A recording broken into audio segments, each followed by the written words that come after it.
बिस्मिल्लाहिर्रहमानिर्रहीम। देखिए, आज हम लोग यूनिट नंबर 2 में पेपर में जो सेक्शन सी में क्वेश्चन टच होता है, आज इसका 5वां हिस्सा है। पहला हिस्सा हमने किया था inverse by adjoint method, inverse by row operation method, फिर गॉस एलिमिनेशन मेथड के जरिए हमने सॉल्यूशन सीखा था, और फिर गॉस जॉर्डन मेथड की मदद से हमने सॉल्यूशन सीखा था। ठीक है, ये हिस्सा 5वां है। ठीक है, और जो छठे का ताल्लुक है वो है A inverse by adjoint method. तो इसको करने के बाद फिर उसको भी आज ही हम डिस्कस करने की कोशिश करेंगे, क्योंकि उसमें मैं थोड़ा सा हेल्प इंफॉर्मेशन दूंगा, आपको गाइड करूंगा, तो वो आप घर पे खुद करेंगे और फिर कमिंग मंडे के दिन आप मुझे बताएंगे उस प्रॉब्लम क्या हुई। ठीक है, ताकि टाइम जाया ना हो, इसलिए पहले इसको कर रहे हैं। देखो, इसमें होगा क्या, हम आपको 3 इक्वेशन देंगे और कहेंगे इसको सॉल्व करो।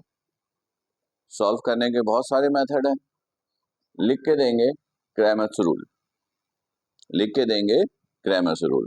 ठीक है, अब सुनो गौर से। सबसे पहला काम, इक्वेशंस की अरेंजमेंट देख लीजिएगा। पहले x, फिर y, फिर z और कांस्टेंट वैल्यू इक्वल की दूसरी तरफ। सबसे पहला काम ये। तो देख लो, यहाँ पे जो 3 इक्वेशन गिवन है, तीनों में ऐसा ही है। पहले x, फिर y, फिर z, कांस्टेंट एंड में है, लेकिन सवाई एक इक्वेशन के। जो थर्ड इक्वेशन है उसमें x y है, z नहीं है, तो जो नहीं होता है उसकी वैल्यू होती है 0। तो अगर कोई एलिमेंट, कोई वेरिएबल किसी इक्वेशन में नहीं है, तो आप उसको पहले लिख लेना। कैसे लिखोगे वो सीख लो। नाउ अभी तो देखिएगा, इसमें तीनों हैं, कोई इशू नहीं। x minus 2y plus z equal to 2, 2x plus 2y minus z is equal to 4। अब इसमें नहीं है, तो जो नहीं होता है ना, तो उसका कोफिशिएंट हम 0 लेकर लिख देते हैं। उसका कोफिशिएंट 0, मैंने 4 लिखा है, तो ये बिल्कुल 0 है। यानी जो नहीं होगा उसका कोफिशिएंट आप 0 लेके लिख दोगे। वैसे तो बुक में इस क्वेश्चन में 0 जेड ही लिखा है, लेकिन एग्जाम में नहीं लिखेंगे 0 जेड। एग्जाम में बस लिखा होगा x plus y equal to 0। तो ऐसा ना हो कि आपको कंफ्यूजन हो, तो जो नहीं हो उसका कोफिशिएंट आप 0 लेके लिख लीजिएगा। याद है? क्लियर? उसके बाद इन 3 इक्वेशंस की मदद से एक डिटर्मिनेंट फॉर्म करेंगे और उसको नाम देंगे ए। ए डिटर्मिनेंट फॉर्म करेंगे, और इसमें हम लोग यूज करेंगे सिर्फ एक्स वाई जेड का कोफिशिएंट, एक्स वाई जेड का कोफिशिएंट। एक्स का क्या है? 1 2 1, 1 2 1, वाई माइनस 2 2 1, और जेड 1 माइनस 1 0। और डिटर्मिनेंट को सॉल्व करना हमने बहुत सीखा है।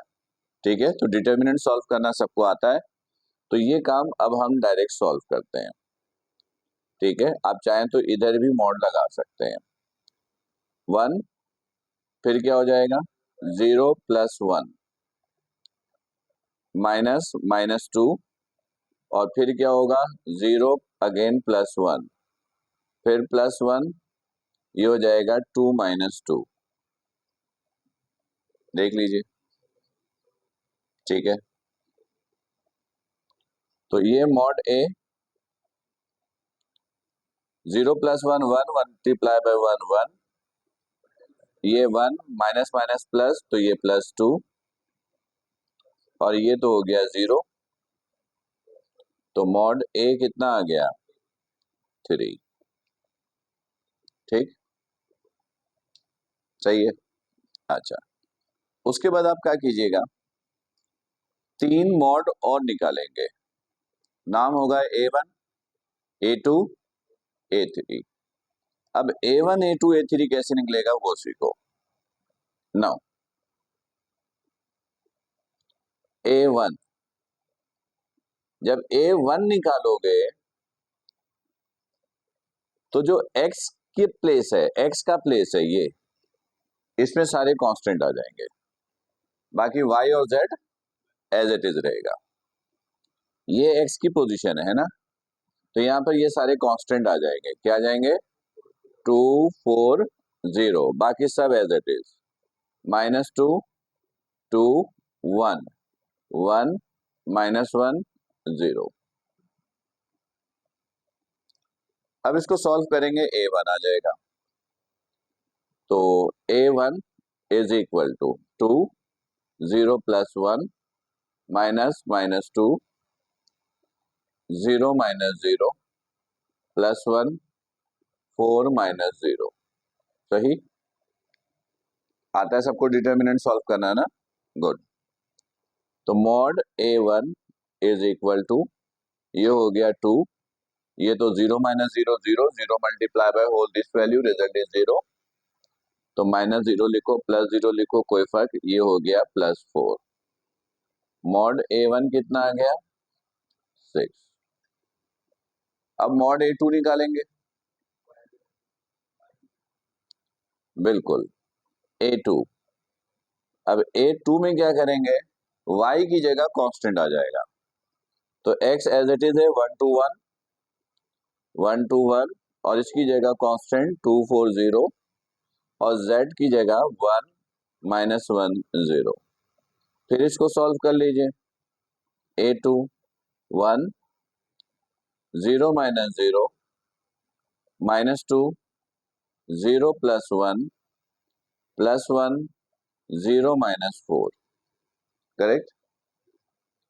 तो ये हो गया mod A2 equal to 0 -0 0 multiply by this 0, 1 multiply -2 -2 -4, this is -6, this is -6। Correct. फिर A3 निकाल लीजिएगा। A3 and A3। A3 में क्या करेंगे? x और y की position as it is, z की जगह कांस्टेंट 1 to 1 1 to 1 -2 2 1, और z की जगह 2 4 0।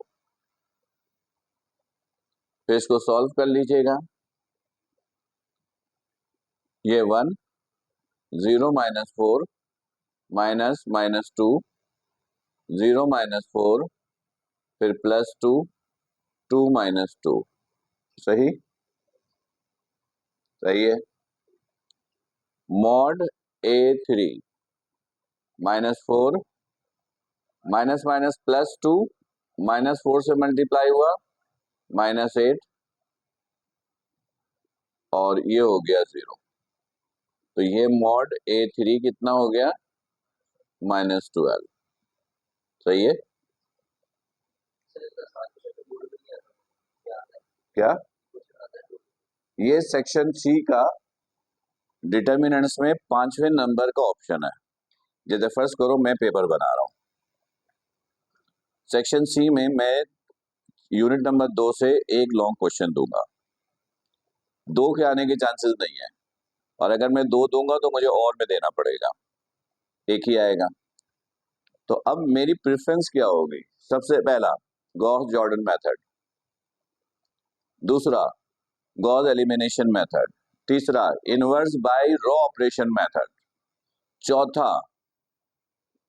चौथे में मैं inverse solution by x is equal to a inverse b method, जो अभी हमने नहीं किया। पांचवें पे ये, और छठे पे फिर इनवर्स बाय एडजॉइंट मेथड। ये हमारी प्रेफरेंस। तो कभी कभार टीचर स्टूडेंट को सरप्राइज कर देता है, मतलब स्टूडेंट के ज़हन पे होता है यार गॉस जॉर्डन मेथड आ जाएगा, या एलिमिनेशन मेथड आ जाएगा, या रॉ ऑपरेशन मेथड आएगा, क्योंकि होता तो वही है। टीचर क्या करता है? टीचर के ज़हन पे होता है, बाकी कोई ना स्टूडेंट ना टच नहीं करते हैं, अनइम्पोर्टेंट समझ के छोड़ देते हैं। वो क्या करेगा? क्रैमर्स रूल दे देगा, सॉल्व बाय क्रैमर्स रूल। तो बच्चे ने नॉर्मली क्रैमर्स रूल की प्रैक्टिस नहीं की होती है, वहां पर गड़बड़ हो सकता है। तो एक दफा प्रैक्टिस जरूर कीजिएगा ताकि रिस्क नहीं लेना है, राइट।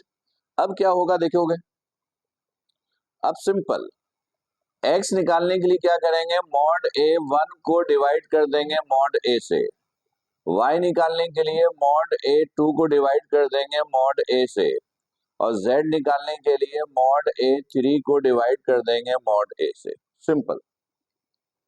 x नीचे तो सब मॉड ए है, x के लिए a1, y के लिए a2 और z के लिए a3।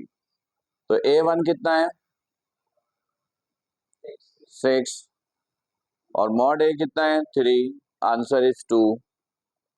a2 कितना है -6, मॉड ए कितना है 3 -2, a3 कितना है -12, 3 कितना आया -4। तो ये आपके पास आंसर्स है। Now x is equal to 2, y is equal to -2 and z is equal to -4। अब अगर बस ये सॉल्यूशन हो गया। अब अगर आपको चेक करना हो कि आपने जो आंसर निकाला है ये सही है भी या नहीं है, तो उसका एक आसान तरीका है, कोई भी एक इक्वेशन ले लो अपनी मर्जी का, पर एग्जाम में ये सब करने का टाइम नहीं है। एग्जाम में ये सब करने का टाइम नहीं है। आप एग्जाम में इतनी प्रैक्टिस करके जाएंगे तो अपने ऊपर कॉन्फिडेंस हो कि हाँ जो मैंने किया वो सही है। बेशक 1-2 मिनट ज्यादा लेके करें, लेकिन एक दफा में सही होना चाहिए। उसकी वजह यह है कि गलती, जल्दबाजी में गलती हुई तो कम से कम 10 से 12-15 मिनट जाया हो जाता आपका। हाँ, ई शीट पर, और अगर ई शीट हुआ तो एक दफा गलती होने का मतलब है वो क्वेश्चन का ऑप्शन खत्म हो गया, फिर उसी में काट छाट करके सही करने की कोशिश करोगे। बिल्कुल, ई शीट में जैसे कॉपी है, फर्स्ट करो 30 पेजेस हैं, पहला सवाल लिखा हुआ है कि solve the following equation by using Cramer's rule. अब मैंने डिसाइड किया कि ये 15 लाइनों में सॉल्व हो जाना चाहिए अज्यूम, तो मैं नीचे 15 लाइन खाली छोड़ूंगा। अब उसके बाद नीचे दूसरा सवाल, ठीक है। अब आपको हर सूरत सॉल्यूशन वो 15 लाइनों के अंदर देने हैं जितना स्पेस हमने आपको दिया। अगर गलती हो गई तो अब कोई दूसरा ऑप्शन नहीं है, ये ज़हन पे रहे। लिहाज शीट पर, यानी कोई एक्स्ट्रा शीट का कॉन्सेप्ट खत्म। सही है। क्वेश्चन नहीं लिखा होगा तो क्वेश्चन नंबर 1, 2 ये लिख देंगे और क्वेश्चन पेपर पे होगा। आ गई बात समझ में। कोई जो सवाल नहीं करना है उसको आप नहीं करोगे, आगे बढ़ोगे। कुछ नहीं, नहीं नहीं, उसकी जगह कंज्यूम नहीं कर सकते हैं। गलती से आपने ना फर्ज करो कि आपको 1 करना था, 3 करना था, 2 नहीं करना था, गलती से ना 1 का थोड़ा सा हिस्सा आपने क्वेश्चन नंबर 2 के हिस्से में लिख दिया, तो पता है क्या करेगा वो, एक क्वेश्चन काउंट कर लेगा क्वेश्चन नंबर 2 को, और दो लाइनों में तो कोई आंसर नहीं होगा उस क्वेश्चन का, तो वो खत्म, 0। यानी वो एक क्वेश्चन काउंट कर लेगा उसे। तो इसलिए क्वेश्चन का सॉल्यूशन उसी के दिए गए स्पेस में करना है, किसी दूसरे क्वेश्चन का स्पेस यूज नहीं करना है। चलो कोई भी इक्वेशन ले लें, कौन सी ले रहे हैं, 3 ले लें, कौन सी, दूसरी 2x plus 2y minus z equal to 4। इधर देखिएगा x कितना है 2, y कितना है, z कितना है, ये 4, ये -4, ये +4 इक्वल टू 4, एक ये कैंसिल, 4 इक्वल टू 4, ये वेरीफाइड हो गया। पर ये ज़हन पे रखिएगा कि जो भी आप सॉल्व करेंगे अपने दिमाग के साथ, ये सब एग्जाम में नहीं करना है, ठीक। अगर आपको पास से एंड में, जैसे फॉर एग्जाम्पल 15-20 मिनट एंड में बच गया, फिर अगर किसी क्वेश्चन में डाउट है तो जरा उसको चेक कर लो, यानी जो क्वेश्चन पेपर होता है ना उसे पेंसिल से करके देख लिया जरा सा, हालांकि टीचर मना करते हैं लेकिन फिर भी कर लिया। एंड के 15 मिनट में टीचर इतना एक्टिव नहीं होता, तो अब अगर गलती निकल आया तो आपके पास 15 मिनट, आपको पता मेरा बाकी पूरा पेपर तो सॉल्व हुआ है, तो ठीक है, आप उसको उसी को दोबारा वहीं पर रिव्यू ले लो, अगर वहीं पे करेक्शन हो रहा है तो करेक्शन कर लो।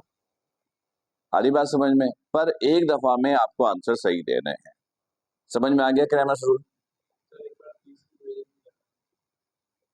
तीसरी equation, x plus y equal to 0, तो x कितना है 2, y कितना है 0 इक्वल टू 0। किसी भी इक्वेशन में पुट करोगे, अगर आपका आंसर सही है तो वो वेरीफाई होगा। समझ में आ गया सबको?